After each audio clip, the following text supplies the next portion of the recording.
Welcome to a new episode in the intermittent roadshow,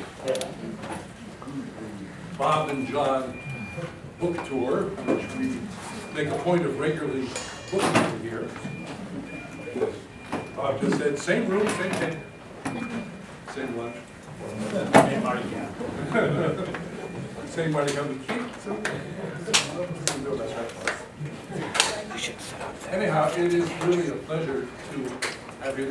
Think of this as the most academic end of our Monday talk series, or as your Monday installment of doom and gloom. And hopefully by the end, maybe a ray of sunlight, more than a ray of sunlight. The sun will break through the clouds, particularly if you take advantage of the book sale that will be going on outside. You'll need sunglasses.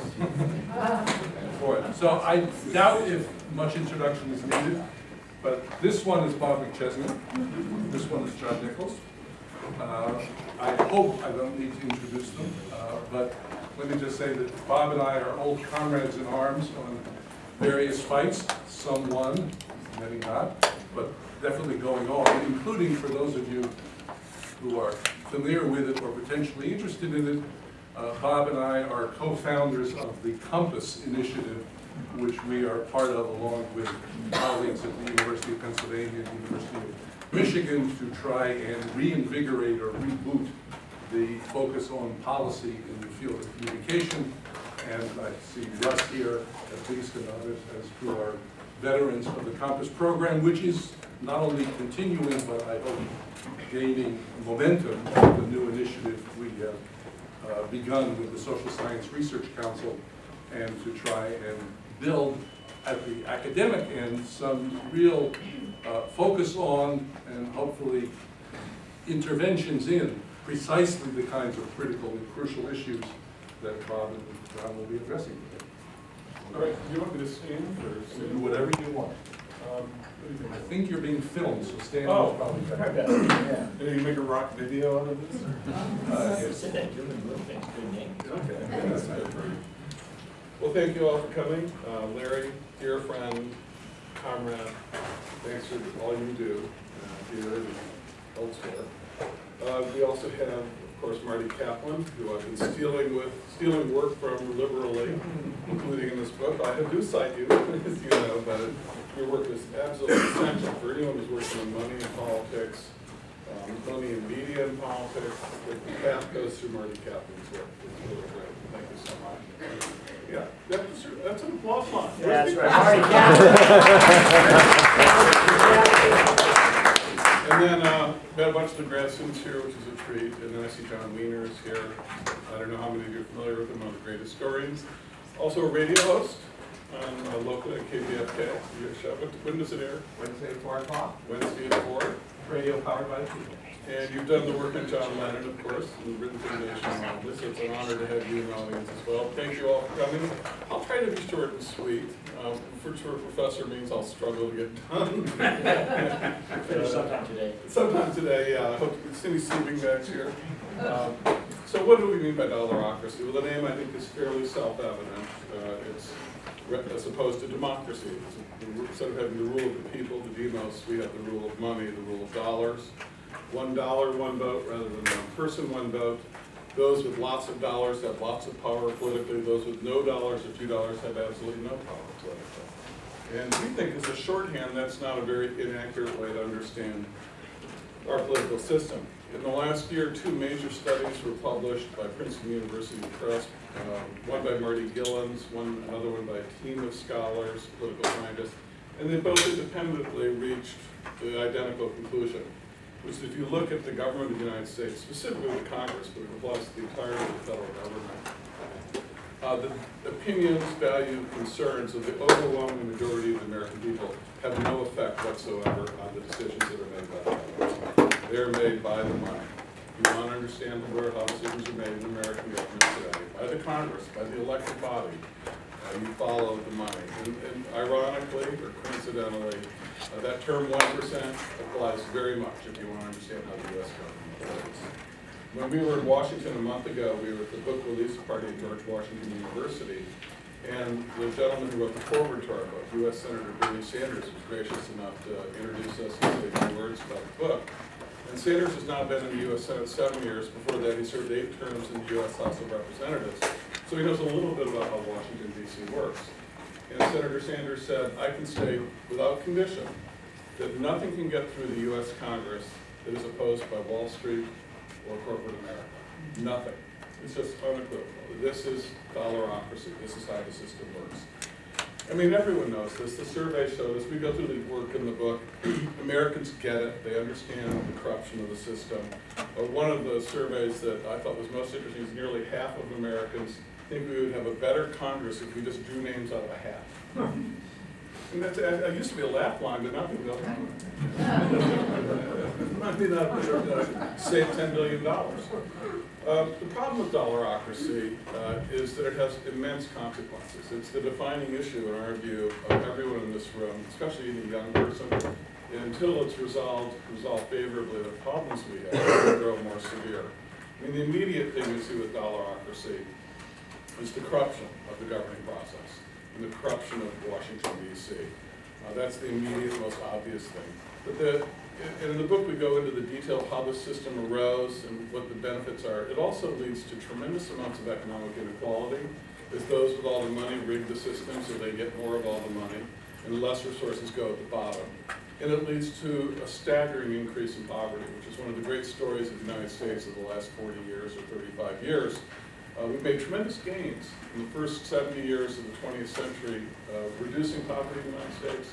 We've lost almost all those gains we've made now. We're heading rapidly in the wrong direction. That's the logical conclusion of a system of dollarocracy, where those with the money run the government to suit their interests and really don't care much about anyone else.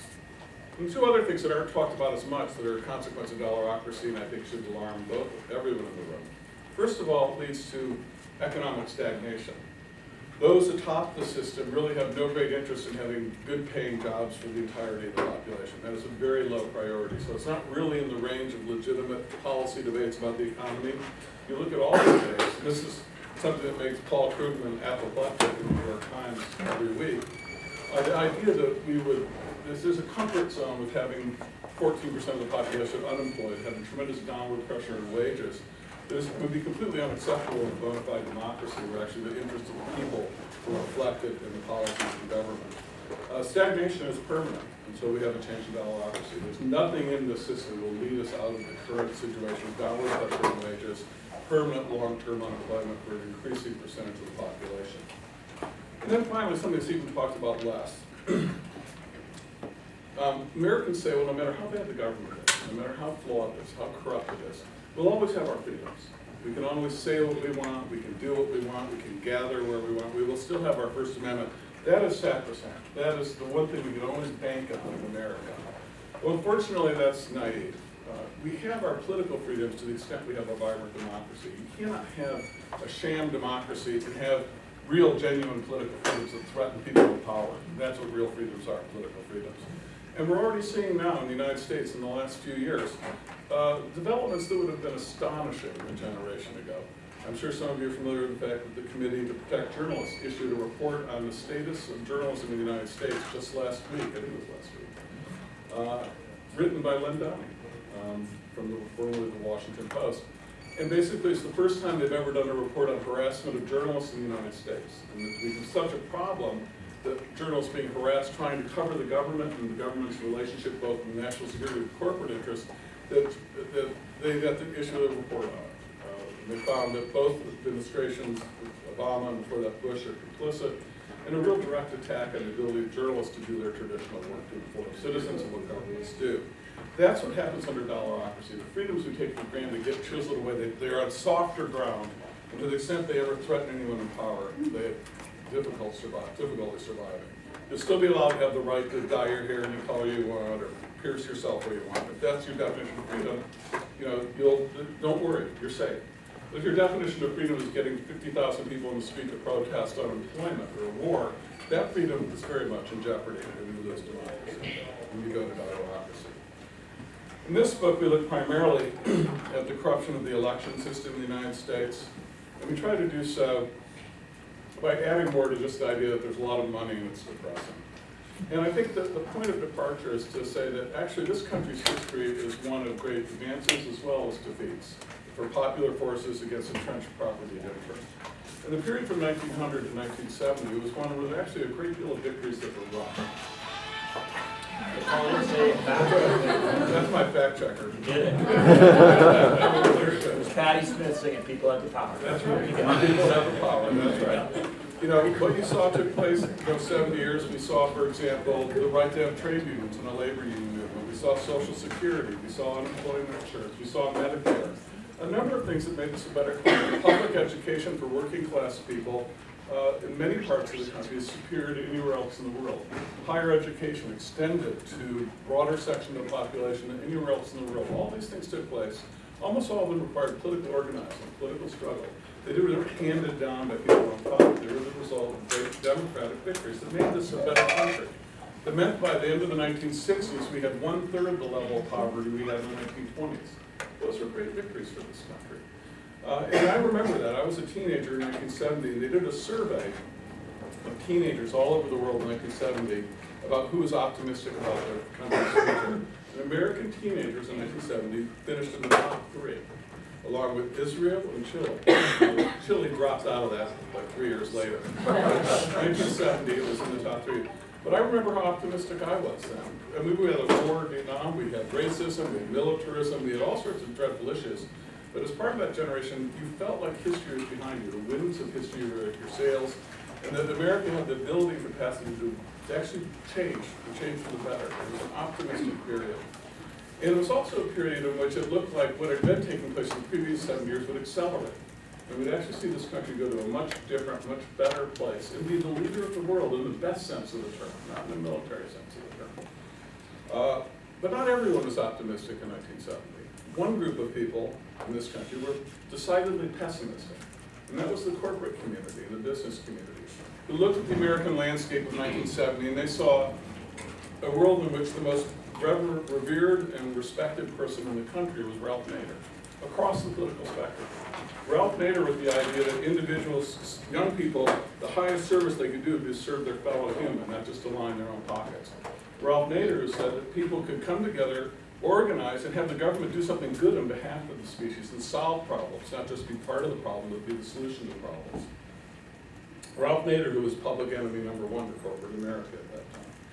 And so they did something about it. They were also concerned that if you went to college campuses like here, or anywhere in the country, Illinois where I teach, or Wisconsin especially, where John and I live most of the time, young people who were traditionally the backbone of the status quo, traditionally pro-business, the middle and upper middle class, the professional classes that were going to sort of carry forward the Christian Democrat conservative message to another generation, were increasingly critical of business domination, increasingly critical of corporations as antiquated, irrelevant, and even dangerous for the safe future of the country.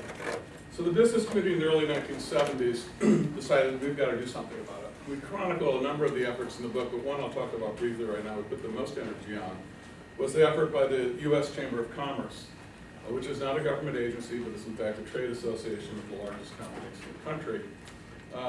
It commissioned a memo on what should be done by business to deal with the threat to its existence and its role in society. And it commissioned one of the leading corporate attorneys in America at the time, a person who had been president of the American Bar Association and had also made a fortune being the chief lawyer for the tobacco industry. His name is Lewis Powell. And this memo, and you can Google it, not now, but after the thing, it's available online. Much of it's in our book, too. It's only 6 pages long. Powell lays out a blueprint for this confidential memo that was sent to roughly 50 or 60 CEOs and billionaires, including the Koch brothers, about what business and wealthy interests should do to sort of get America back to that. And they argued basically that the crisis of democracy in America was there was too much democracy. The crisis of democracy was that traditionally apathetic groups that basically let business run everything were getting a little too involved in politics. Blacks, young people, women, young workers, people who normally were on the couch, vegging out, not getting involved in politics, are suddenly making demands in the system, running for office, trying to threaten the way the system would work. And they weren't necessarily happy with business domination in society. So Lewis Powell in this memo said what business has to do is devote immense resources to take over government.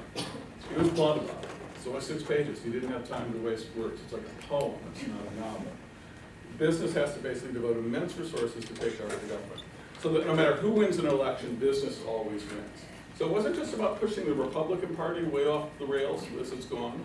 It was also about having the Democratic Party move right behind it in its wake. So that the range of legitimate debate in America, as my friend Jeff Cohen, in Fairness and Accuracy Reporting puts it, would be between GE and GM. And that moved the whole debate over this. So no matter who wins the election, you win. That was the goal. And you saw following the Powell's confidential memo in the next 20 years a 10-fold increase in corporate lobbying in Washington. That's when you saw the term K Street, which is an unknown term in 1970, suddenly become a term like Wall Street or Madison Avenue to signify a huge industry. That's when you saw, for example, Tom Frank has a wonderful book, The Wrecking Crew. He talks about this that came out like 5 years ago. Where Washington, D.C., which had been this sort of not very rich, middle-class sort of town, sleepy town until the 60s, suddenly now today, after Dollarocracy goes into full swing, I think 4 or 5 of the 10 richest counties in America are the suburban rings around Washington, D.C. And that's all corporate money that's coming. That's all the lobby that's coming to sink their claws into that budget and control the government.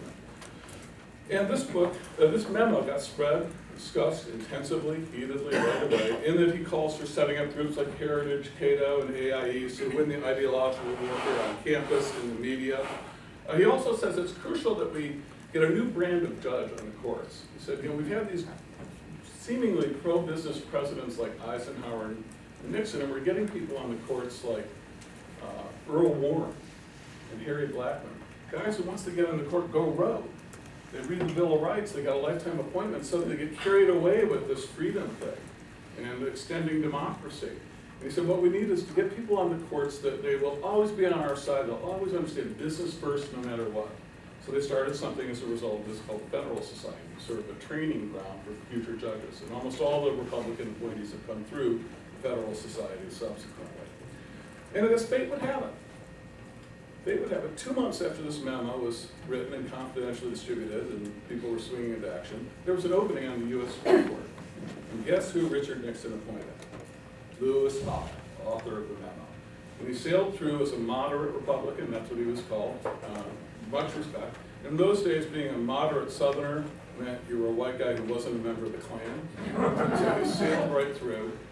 Got appointed to the court, the 99-1 vote, and his first issue he came in on, he was just steamed up about, was he wanted to have unlimited spending by corporations on political campaigns. And this is the first great issue he had. Now at the time, in the following years, the way journalists and scholars had treated Powell was very reverential. Like, here's a guy who's really trying hard to make our contemporary elections work and make democracy more effective.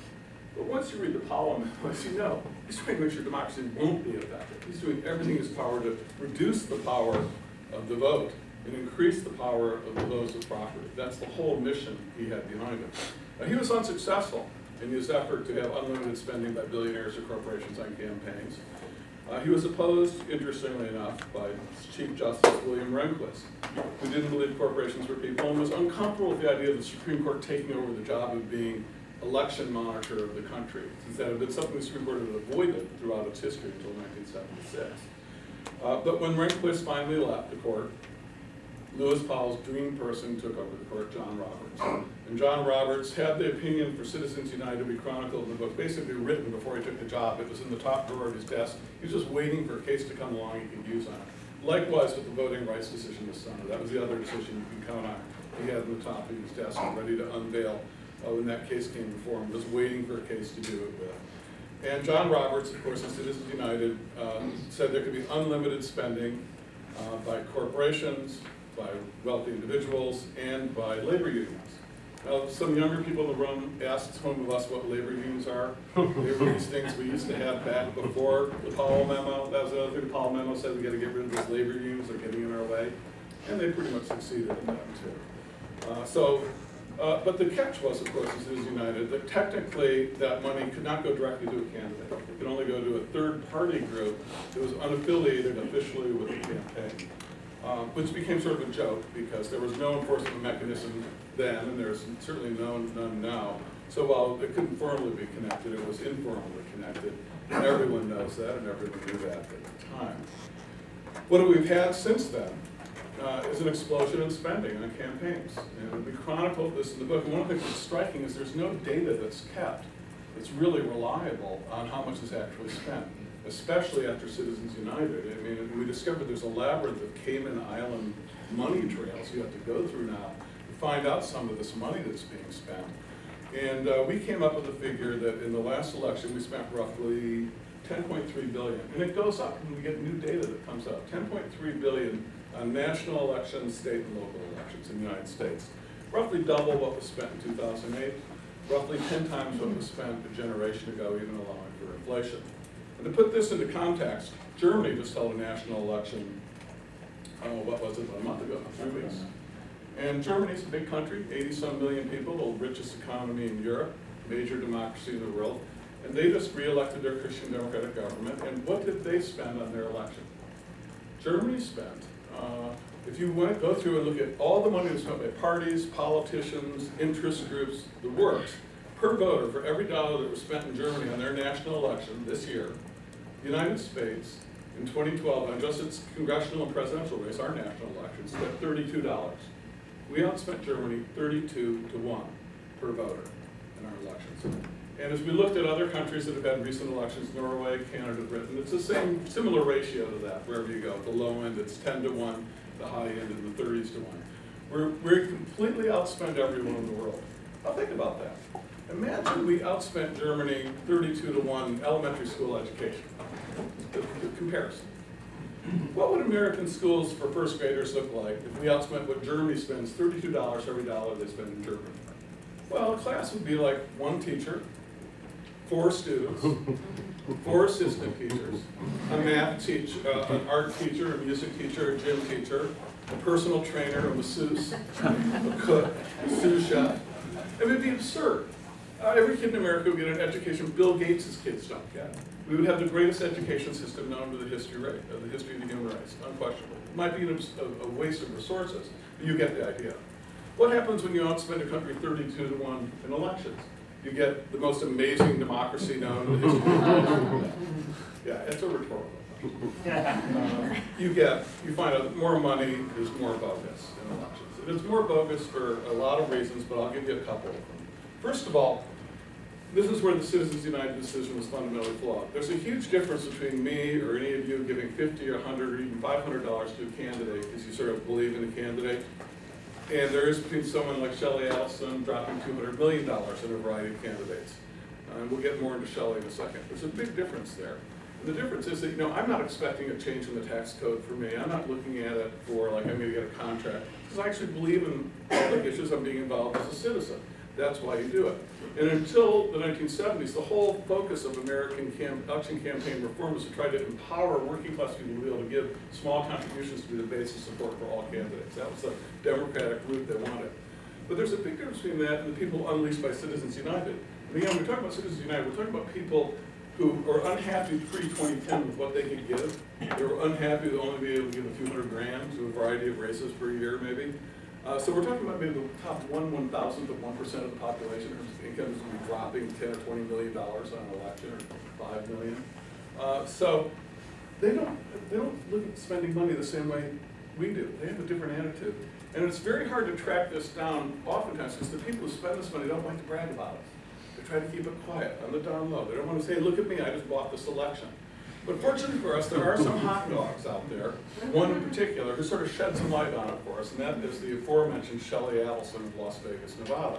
We dropped $200 million in the 2012 election cycle. And everybody said, oh, Shelley Allison, the biggest loser, ha ha, look at him, tried to buy the election and he lost because Obama won re-election. Well, he didn't lose everything. He certainly wasn't despondent after the election.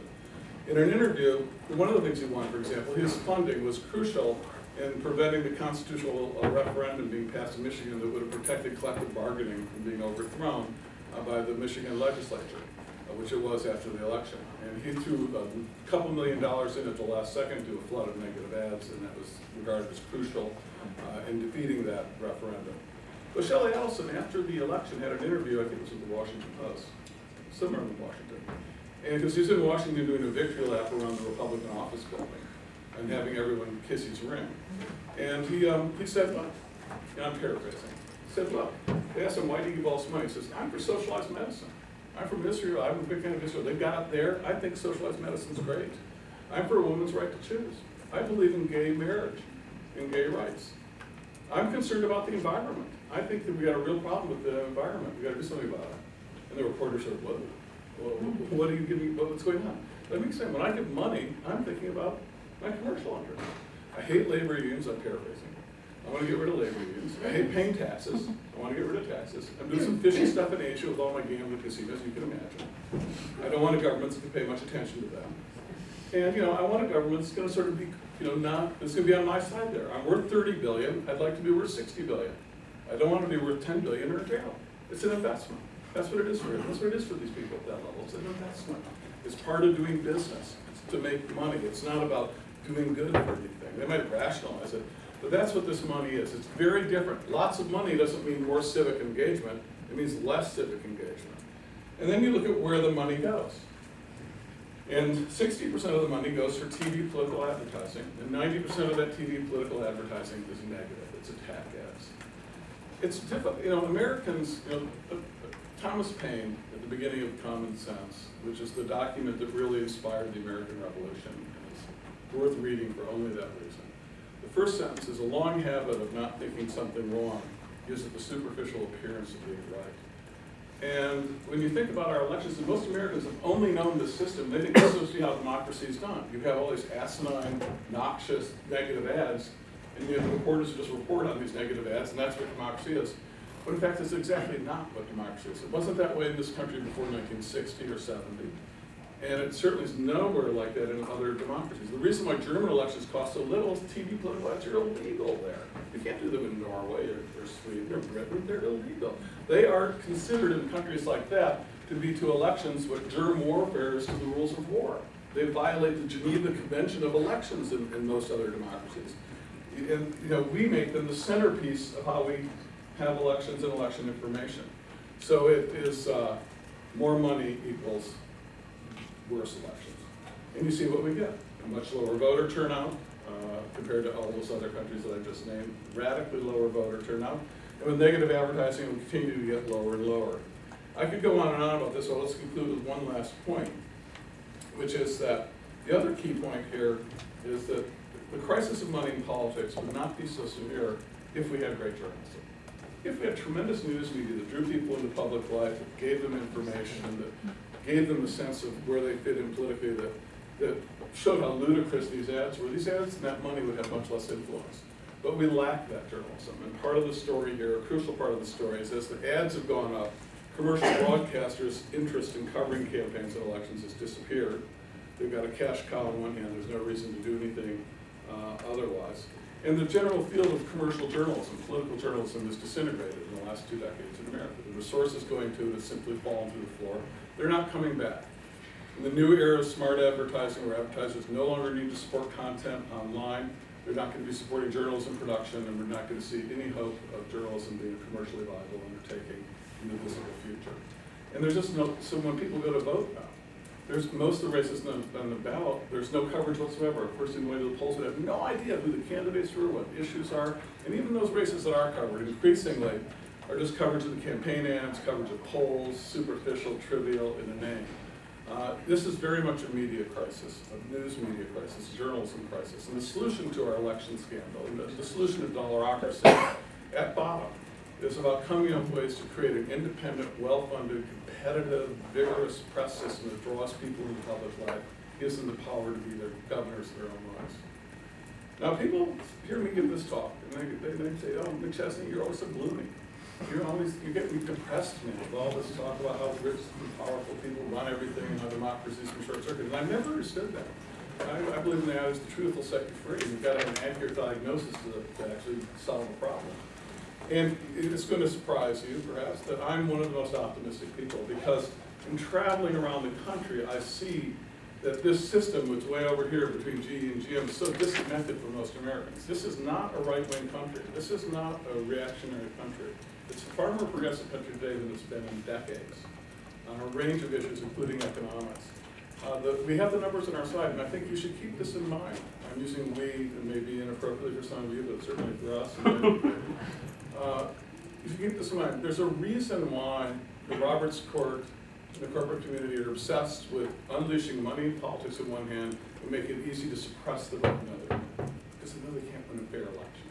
They can't win a fair election. They've got to make it an unfair election to have any hope of keeping power for any great length of time. That should give us all a great deal of power. I'll turn it over to my comrade right now, John Nichols.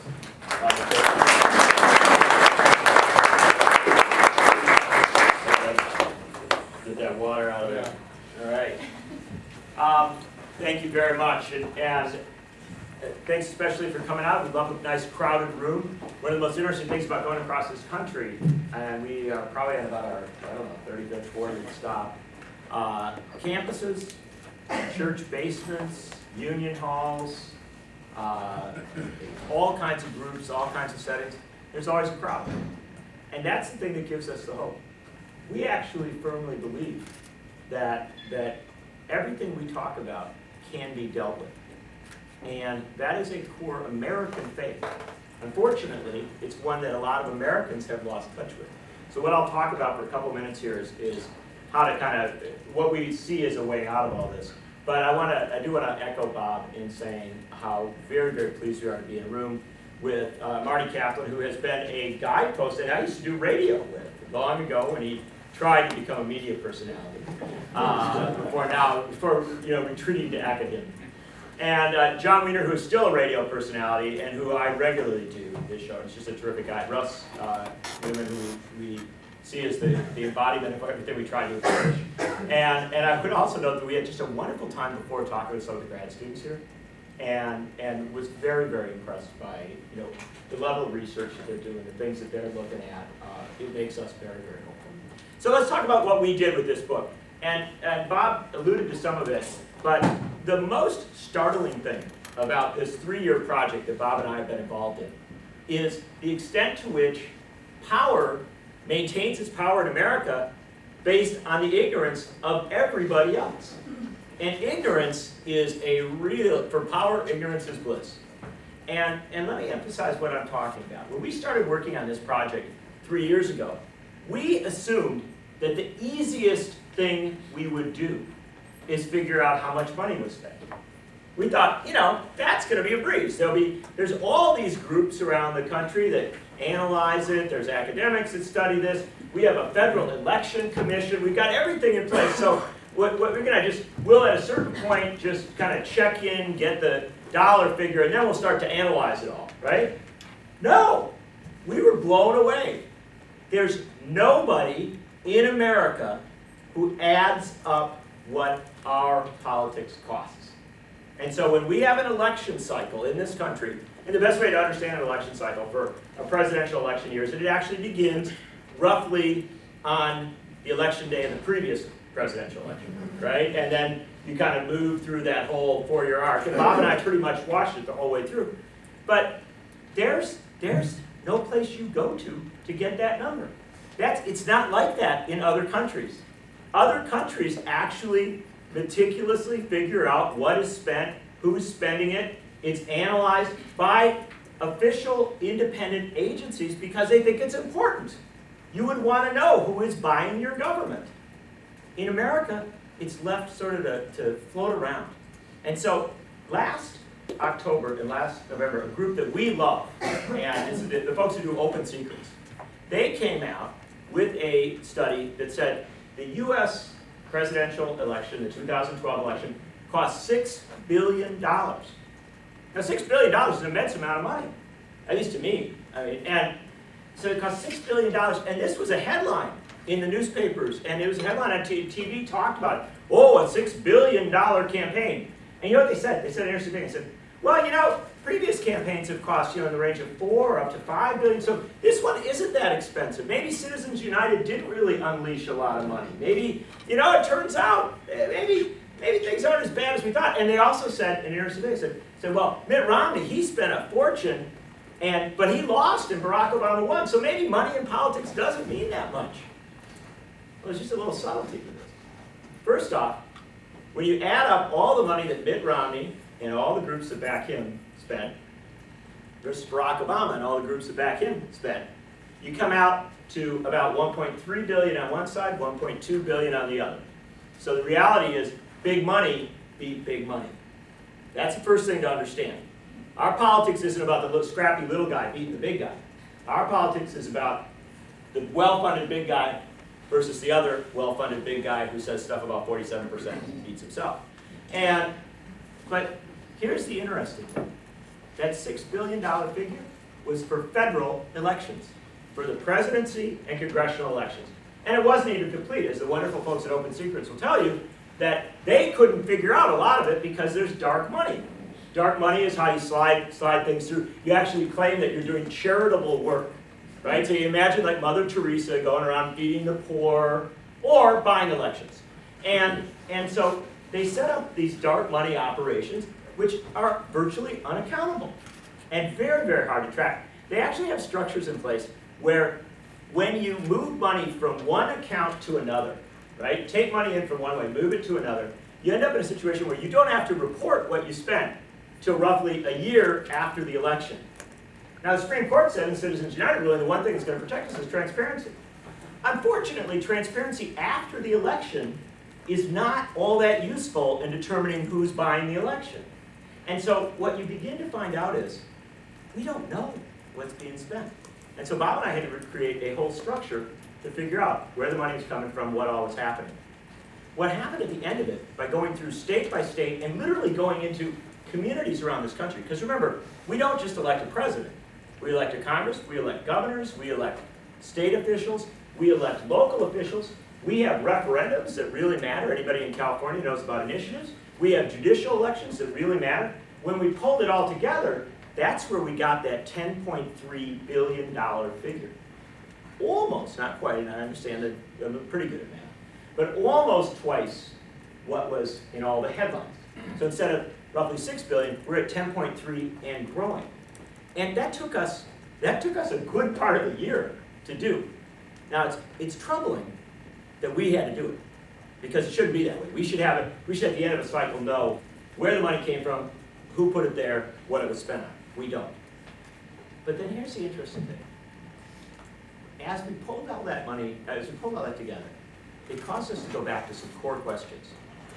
If we have this massive inflow of money, if we have this massive shift in our process, what is it putting out of place? What is it making dysfunctional? And so that took us back to the second major part of our research process. First, figuring out how much was spent, but also figuring out what historically have we done to make sure that democracy functions. This isn't as important as knowing how much is spent. It's knowing what to do about it.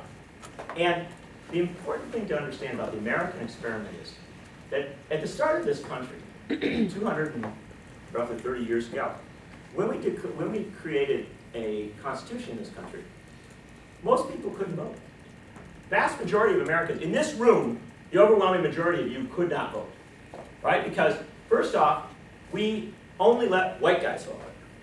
In fact, we only let white guys with property vote. And so if you're a white guy with a big house, you can vote. But if you're a white guy that doesn't have a big house, you can't vote. And if you happen to be a woman, you can't vote. If you happen to be a person of color, you can't vote. I mean, in fact, as you went down the list of who couldn't vote, you ended up with about 94 to 96% of people who lived in the United States at the founding of the American experiment couldn't vote. Only a tiny portion of people could vote. And that was a small d democratic failure. I mean, certainly, there were people at the founding of the country who actually understood. You know, when Jefferson wrote, "All men are created equal," admittedly, he cut half of humanity out. But still, there was this kind of understanding that a lot of people should be in there. And yet they didn't realize that promise. There were Tom Paine, other people at the founding of the American experiment knew that we should have broad universal suffrage. Benjamin Franklin talked about it, saying that those who could not vote would be forever enslaved by those who could. And so there was a full understanding of this reality that the vote mattered. And the history of the American experiment is a two-track run out from there. The expansion of the franchise, the expansion of access to democracy, and, at its best, the expansion of information for those who get the right to vote. Because, of course, having the right to vote in ignorance doesn't mean very much. having the right to vote with information gives power to you rather than to a king, rather than to somebody who has the wealth to gather their information through independent means. And so this American experiment is a fascinating thing. It's a great, great structural journey that we made. Eric Foner, the great historian, says that the best way to understand the right to vote in America is something like an accordion. It contracts, it expands, it contracts, it expands, as power decides how many people it wants to vote, how broad the electorate is. And most of the history of the American experiment has been this expansion of the right to vote. And it's the Civil War, right? We look at the Civil War as, of course, this horrible conflict, blood, grief, hate, and sorrow. But what many people forget is the end of the Civil War, the play out of the Civil War, was constitutional amendments that said African Americans were human beings, that they could vote. This is huge. We said black guys could vote, not black women, but black guys could vote. And that was a major step as we move along this journey. And then women said, well, you know what, we're kind of thinking we ought to be a part of this as well. And so the 60, 70-year fight, women get the right to vote. We have women's suffrage, 1920. And then, amazingly enough, we're starting to really go wild with it. We say Native Americans, the first people, the people who were actually here before Europeans got here, they could vote. They were actually denied the right to vote in their own country until the 1920s, 1930s. Then we began to expand it more and more and more. And we made real the promise, not just a constitutional amendment saying that African Americans have a right to vote, but actual Civil Rights Act, Voting Rights Act. But here's the interesting thing. It wasn't until 1962, within the lifetime of some people in this room, 1962, that we removed the property barrier to voting. The constitutional amendment that banned the poll tax was in 1962.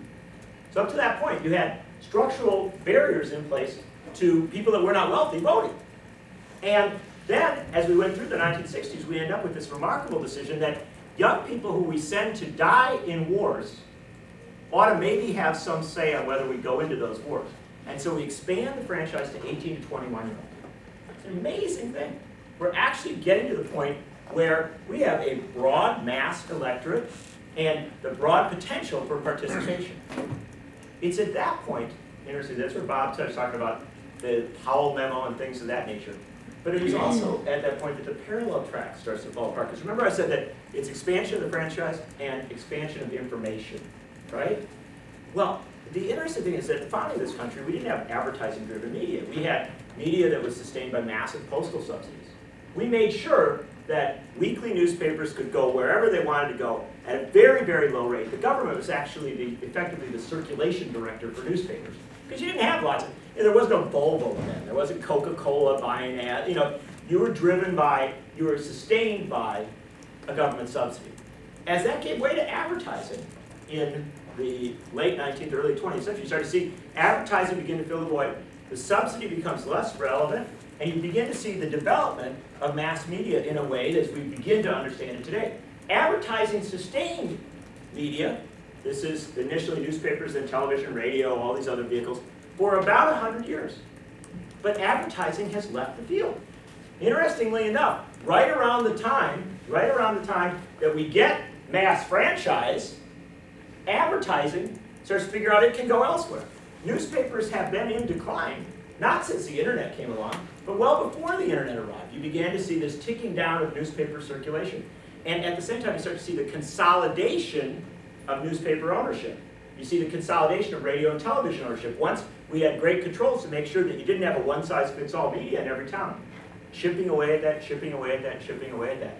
We have ended up in a situation today where we still have, despite voter suppression efforts and that, relatively mass franchise, with a media system in this country that is massively consolidated at the top and that lacks the resources throughout its structure to hire journalists. And so we don't cover politics. We don't give people the information they need to be effective citizens. And to give you an example of what's happened just since 2009, 22,000 newspaper employees have lost their job since 2009. Now in 2009, there were 64,000 people employed as newspaper journalists. Now not everybody's lost their job as a journalist, but all the support structure in that, massive decrease. We have seen daily newspapers close in Seattle, and Denver, and Albuquerque, and Tucson, and Kansas City, Kansas, and Ann Arbor, Michigan, a college town. all these print papers going out of the game. At the same time, we've seen a massive contraction of the papers that remain. Massive layoffs. You'd be hard-pressed to find a newspaper in this country that hasn't laid off an overwhelming portion of its journalists. And at the same time, radio, since the Telecommunications Act of 1996, is estimated has lost roughly 20,000 on-air personalities.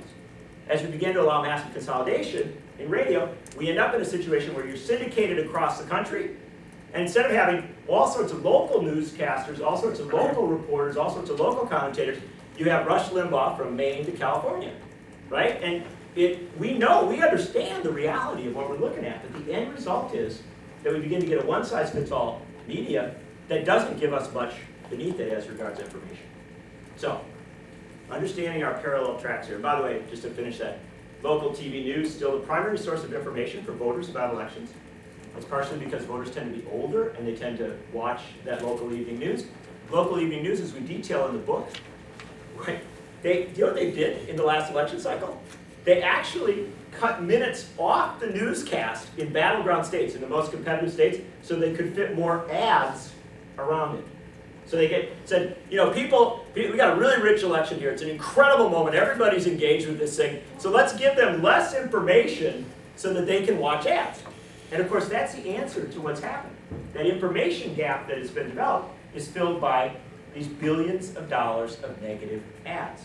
But the problem with the billions of dollars of negative ads is they don't provide you with useful information. They're mostly negative. And in fact, what they tell you to do ultimately is don't vote. We worry a lot in this country about voter suppression, and appropriately so. There are people who try to do voter ID laws that are very, very tough for folks to cast ballots, especially older folks, students, people of color.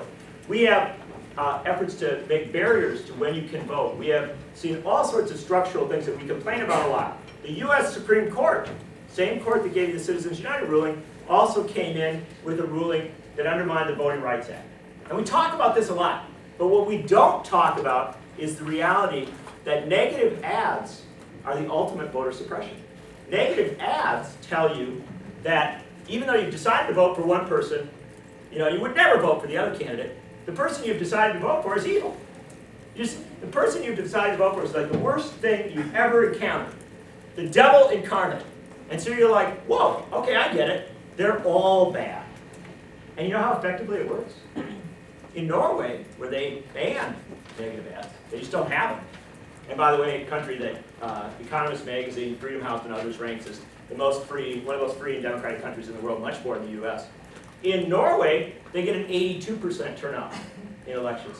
In Germany, where again, you don't have this massive flow of ads, they get a 72% turnout in national elections. In the United States, in 2012, a critical election, we had 52% of our voting age population cast votes.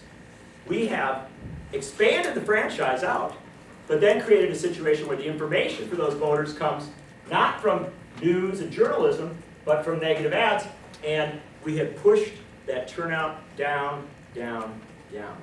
We end up in a situation where it is in fact a dollarocracy, where the dollar is actually defining the structures of our democracy much more than the vote. And if you don't believe that, you ask yourself, how did Barack Obama and Mitt Romney run against each other in 2012 in an election where it was quite clear that Social Security, Medicare, and Medicaid were issues? Paul Ryan is the running mate for Mitt Romney. Obama wins by 5 million votes, overwhelming electoral college landslide. And Ryan himself, Paul Ryan, says the biggest issue, big issues, Social Security, Medicare, Medicaid, all these entitlement programs. Obama wins, and yet I guarantee you the next 2 months, what are we going to be talking about? We're going to be talking about cutting Social Security, Medicare, and Medicaid as part of the budget conference committee. And so the dollar gets it no matter what. We have elections. It's okay. The dollar still comes back and pushes its issue right back in. So what are we going to do about it? Bob alluded to the fact that we need to have whole new structures on how we do media in this country, but we also have to have whole new structures on how we do democracy in this country. Remember that I had suggested to you that the history of the American experiment is this constant struggle to make sure that democracy works. Well, every time that we've made democracy work in this country, we have addressed a constitutional gap. We have recognized that we do not have the structural pieces in place to have a functioning democracy. And one of the things that we argue in the book is we have got to get over our fetishism of the Constitution. We have a current fetish as regards to the Constitution. We believe a fantasy about it. We think the Constitution was written in stone and handed down to Michelle Bachmann. That's not reality. We think the Constitution has never been amended, it could never be amended, it's way too hard, it's way too difficult. No, the Constitution has been amended 27 times since the founding of the American experiment.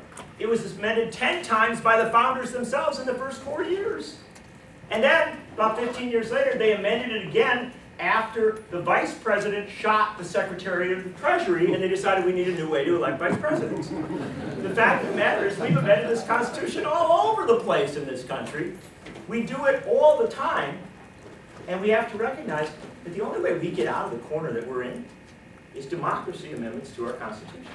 We have to amend the Constitution of the United States to say that money is not speech, corporations are not people, and the citizens of the United States have a right to organize their election processes in a way that the vote matters more than a dollar. That's what the city of Los Angeles voted on last spring. And even though the LA Times and other folks say, oh, that's a little scary, Los Angeles voted 73% in favor of doing that. 16 states across the country have petitioned Congress to overturn Citizens United. In fact, 500 communities across the country have stepped up. It's the most vibrant grassroots movement in America today. But we're not just done there. We also think that if a court tells us that the dollar matters more than the vote, we ought to do a little bit to protect the vote as well. In 2000, when Al Gore's lawyers appeared before the US Supreme Court, Antonin Scalia interrupted them because they had made reference to a right to vote. Antonin Scalia said, you have no right to vote. There's no right, you read that Constitution, there is no right to vote outlined in the Constitution of the United States. It's not there. We don't have a universal right to vote. And Antonin Scalia was exactly right. And if Antonin Scalia is right, that's a good point at which to intervene. And so we need an amendment, as proposed by Congressman Mark Pocan and Keith Ellison, to guarantee the right to vote and the right to vote to have that vote counted in every election. These are two simple reforms. And I tell you, I emphasize simple. Teddy Roosevelt was all on board with this. You would have had no problem with Teddy Roosevelt. You would have had no problem with most Republican presidents throughout our history. And in fact, we don't have a lot of problem with Republicans today. This is the interesting thing. When the state of Maine voted on whether to ask Congress to overturn the Citizens United ruling, 30 Republican members of the state legislature voted with the Democrats. We now have one of the most conservative members of the U.S. House of Representatives, Walter Jones from down in the Carolinas, who has co-sponsored a constitutional amendment to overturn Citizens United. This is not a Democrat-Republican issue. This is not a left-right issue. This is an up-down issue, where the citizens have a right to structure a democracy that works. And I know that you are very smart people. Some as smart as Russ Newman. And the fact of the matter is that I know that you will sit here and you say, well, that makes a lot of sense. That is very logical, but it is impossible. Because the one thing that smart people know is what they can't do. And so we've all been taught what we cannot do. And I close off with just this. 100 years ago in this country, 100 years ago in the United States, we read about this in the book, because one of the main things we're looking at is how we fix our problems. 100 years ago in the United States, if you looked out across this great country, what you would see is little girls coming down the steps of their house. And they're 5, 6, 7-year-old girls. They are not running off to school. They're running off to work in factories as bobbin girls. And the term bobbin girl sounds really cute, right? It's the girls who change the bobbins on the machines. That's what little girls did in that Gilded Age, where we didn't have child labor laws, where little kids worked. And it was cute right up to the point when the machines started running when they weren't supposed to, and the little girls' fingers got cut off, or their hands. And if those little girls were harmed, they were tossed aside, because in that Gilded Age, little girls didn't matter. Any workers in factories didn't matter. You could toss them aside, because you were really just going on, this is business. And in a country that respects business, you just let business do what it wants to do. And if those girls came of age, uninjured, they often went to work in a textile factory making shirts or pants. And textile factories weren't always the big mills that we think of. They're sometimes around the 10th and 11th floor of a building. And in that 10th and 11th floor, in a hot area without air conditioning, Italian girls, Jewish girls, Lebanese girls, African-American young women who'd come up from the South to get out of the segregation. All these people would work together And they'd work hard, 12, 14, 16 hours a day. But when that room caught on fire, and they ran to the door to try and open it, they found that the doors were locked shut. Because in that Gilded Age, the people who owned those factories didn't want those young women stealing a bathroom break from them. And so, those young women had to make a choice. Would they burn alive on the 11th or 12th floor of a building, or would they jump to their death? That was the structural reality. That's not just a bad story. It's not something from Bangladesh today. That is America 100 years ago. And when the families of the Triangle Shirtwaist Fire victims came to collect their cousins and their sisters and their aunts and their mothers, they found the bodies strewn across the streets of New York City. And a lot of them said, we're not going to do this anymore. And it is absolutely vital to understand that at that point, 100 years ago, those women could not vote. And if they could vote, they couldn't elect their Congress because the US Senate was appointed rather than elected. And if they could elect a Congress, they couldn't affect the tax policies and the regulatory policies of the country because we didn't have an internal revenue system. We didn't have most of the modern structures that we have. 10 years later, women could vote. Our Senate was elected. We had established tax policies. We had begun to pass child labor laws. We had begun to pass protections for women in the workplace. We were outlining the basic concepts that would become the New Deal and the Fair Deal. In a 10-year period, in an age of reform, we transformed this country and made possible what we know today. And it happened again in the 1960s with a similar pattern of reforms and a similar pattern of constitutional amendments. And what we ask you is this simple question. It is a scholarly question. It is an analytical question. Are you the equals of your mothers and your grandmothers and your great-grandmothers? Are you the equal of the people that came before you? Because if you are, you will respond to the current crisis with the same energy that they did and say, I am unsatisfied with a circumstance that gives us massive income inequality. I am unsatisfied with a circumstance that sees an incredible disconnect between our corporate and our business community and the needs of our working people and our working communities. If we say that, we will begin the process of reforming. And we will do it quickly, and we will do it with the same passion that people did before us, and we will not tell ourselves it is impossible. Because the only thing that stops us at this point is that word impossible. We have never been in a room on this whole tour where we met a bunch of people who said, oh, we think your analysis is wrong.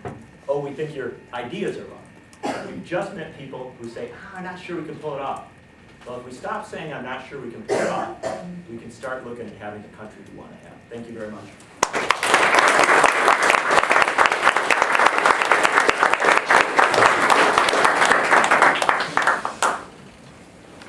We have about no time for questions. 5 seconds. But any questions anyway? Before you go out, We are going to sit out there We'll and sit out talk to there. anyone out all there for the right, next half hour. go out and buy a book and then you get the right to talk. Yeah, That's you how can it works talk in to this us country. anyway. Thank you so much for being here.